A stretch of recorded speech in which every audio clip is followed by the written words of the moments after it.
Bonjour, bonjour chers tous, que Dieu vous bénisse très abondamment.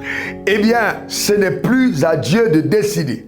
Et ça vraiment, c'est extraordinaire. Il faut que tu le saches. Ce n'est plus à Dieu de décider en ce qui concerne ce qui arrivera dans ta vie. Sa volonté souveraine à l'égard de tous les hommes sont inscrits dans la parole de Dieu. Cependant, c'est toi qui décides ce que tu veux que Dieu fasse dans ta vie, ce que tu veux voir arriver de la part de Dieu dans ton parcours sous le soleil. C'est vraiment fondamental. Et il y a dans la Bible une femme qui souffrait d'une perte de sang depuis 12 ans. Elle était allée voir des médecins, elle a dépensé tout son argent et puis le mal allait s'empirant.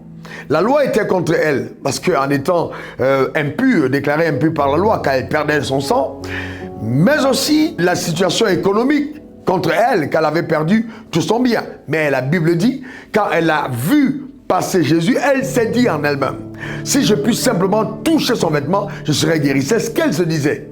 Jésus n'avait pas de rendez-vous de guérison avec elle. Jésus n'a pris aucune décision en ce qui la concerne, mais elle s'est décidée. Elle a avancé bravement, elle a crié impur, impur. Les gens se sont décalés. Elle a touché le vêtement du Seigneur et elle a été guérie. Et Jésus a dit, et ça c'est intéressant, qui m'a touché? C'est-à-dire à cet instant précis, il ne savait pas qui l'avait touché. Mais comme la foi de la femme avait été dégagée et le vêtement touché, elle a établi de par sa voix le modèle de guérison qu'elle recevait de la part du Seigneur, et de deux, elle a imposé au ciel le jour de son miracle. Si simplement tu crois, si simplement au fond de ton cœur tu te dis, cette affaire marchera, ce projet aboutira, voilà ce que ma vie deviendra, je te garantis, si tu as pris cette résolution dans ton âme fermement, eh bien le ciel ne peut pas être contre toi. Car quand ta foi dit oui, même le ciel ne peut dire non. Donc arrête d'être laxiste en te disant, ouais, dans tous les cas, c'est la volonté de Dieu, si je souffre, si aujourd'hui telle personne est morte. Non,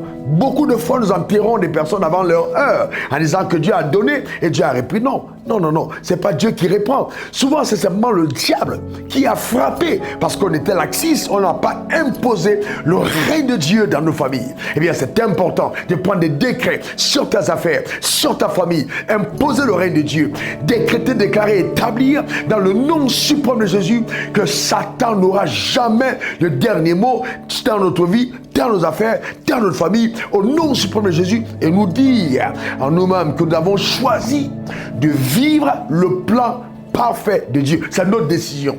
Et si nous décidons ainsi, si tu décides ainsi sur la terre des hommes, alors le ciel t'accordera ce que ta foi aura résolu d'obtenir de Dieu. Que Dieu te bénisse abondamment et que cette semaine, sa gloire t'accompagne.